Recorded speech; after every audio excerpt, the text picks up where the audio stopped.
Hello বন্ধুরা, start for cooking. আমি আজকে কি রান্না করব? চিংড়ি মাছ ভর্তা বানাবো।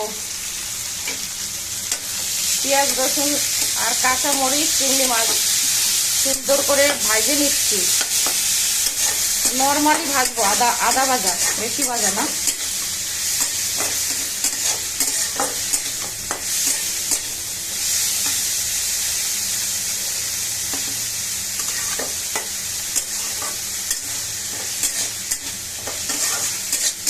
এটাকে আমি অল্প একটু সয়াবিন তেল দিয়ে ভাজা করতেছি। তারপরে যখন এটাকে আমি বাটবো, এর মধ্যে রসুন পেঁয়াজ দিচ্ছি আর চিংড়ি মাছ আর 1 চিমটি হলুদ দিচ্ছি আর লবণ দিচ্ছি। এটাকে যখন আমি বাটবো না, বাটার আগে কিছুটা কালো জিরে দিয়ে দেবো।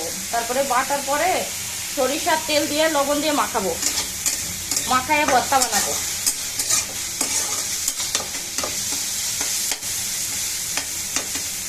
আজকে আমার কি রান্না হবে সেটা বলে নেই। এই যে চিংড়ি মাছ ভর্তা, আম কেটে রাখছে, এই যে আম দিয়ে টক ডাল। 2টো আম কিনে আনছে 30 টাকা, 2টো আমের দাম। একটা আম 15 টাকা, মানে কত 100 টাকা কেজি বুঝি, 100 টাকা না 180 টাকা কিলো। তো পটল ভাজা হয়ে গেছে, ভাত হয়ে গেছে, চিংড়ি মাছ ভর্তা বানাবো আর চিংড়ি মাছ দিয়ে শাক ভাজি করবো। এই যে আমার শাক কাটা আছে, এই শাক ভাজি করবো চিংড়ি মাছ দিয়ে। চিংড়ি মাছ মোটামুটি ভাজা হয়ে গেছে। এখন আমি এটাকে পাটার উপর দিয়ে নেবো। আমি পাটায় দিয়ে সবসময় ভর্তা বাটি, না হলে সুন্দর হয় না পাটায় না বাটলে। একে তো কাঁচা ঝাল দিছি, দ্বিতীয়ত অল্প তেল দিয়ে ভাজছি। এখন এটাকে বাটবো, বাটার পরে রসুন কিছুটা কালো জিরে দিয়ে দেওয়া যায়। এখন ইচ্ছে করলে দিয়ে দেওয়া যায়, যেহেতু দিয়ে দেওয়া যায় আমি দিয়েই দিই এর মধ্যে।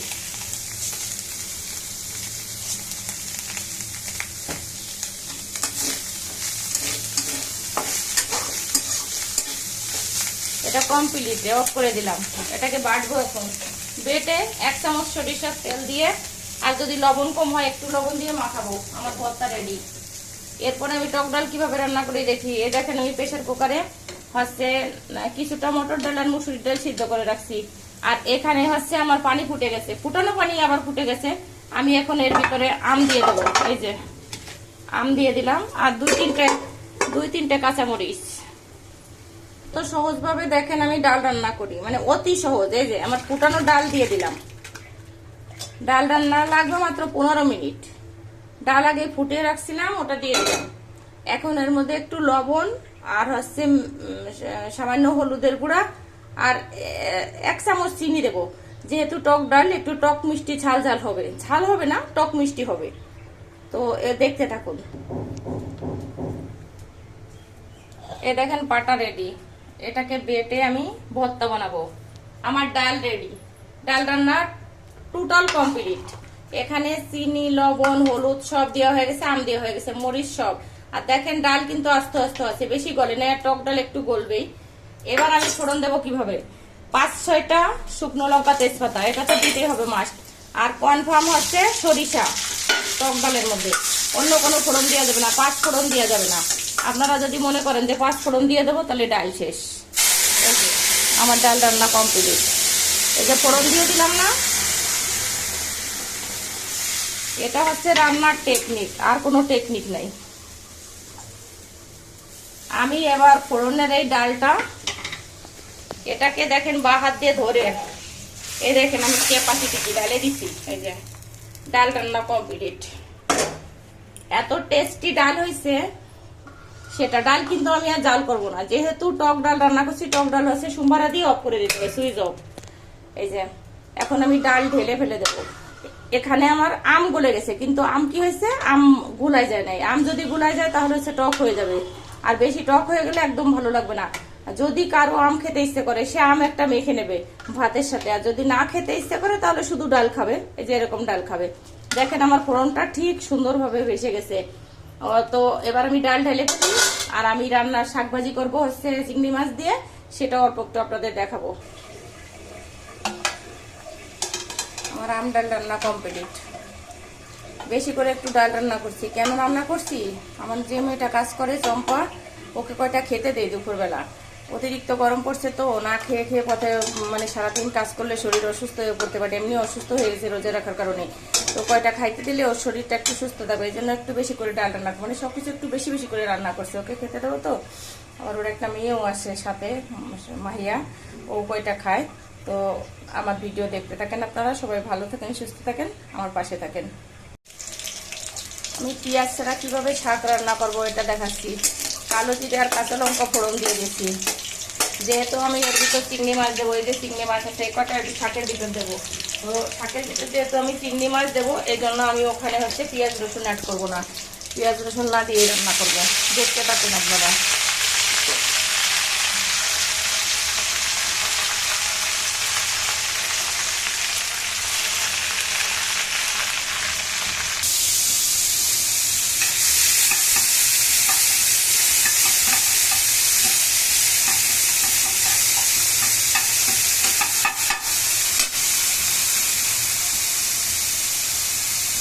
আগে একদিন আমি রান্না করছিলাম, একদিন পুঁই শাক দিয়ে হচ্ছে চিংড়ি মাছ দিয়ে। অনেকে কমেন্ট করছে যে কি যেন চিংড়ি মাছটা একটু ভেজে নিলে ভালো হতো। তো কাঁচা চিংড়ি কখনোই কোনো তরকারিতে দেওয়া যায় না, ওটা আমি ভেজে নিয়েছিলাম, সেদিনও আমি ভেজে নিয়েছিলাম। দেখেন আমি চিংড়িতে কত পরিমাণ তেল দিছি, তাও তেল সব শুকায় গেছে, আরও তেল দিতে হবে এর মধ্যে।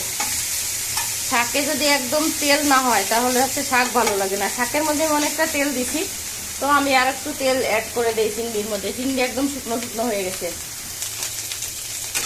এই যে চিংড়ি মাছ ভাজা কমপ্লিট হয়ে গেছে, এবার তেল চুপচুপো হয়ে গেছে। আমি এই চিংড়ি মাছ কয়টা শাকের ভিতর দিয়ে দেবো। এসে চুলো অফ করে দিলাম। শাকের ভিতর দিয়ে এটাকে একটু কাট করে রেখে দিই যাতে তেলটা ঝরে যায়।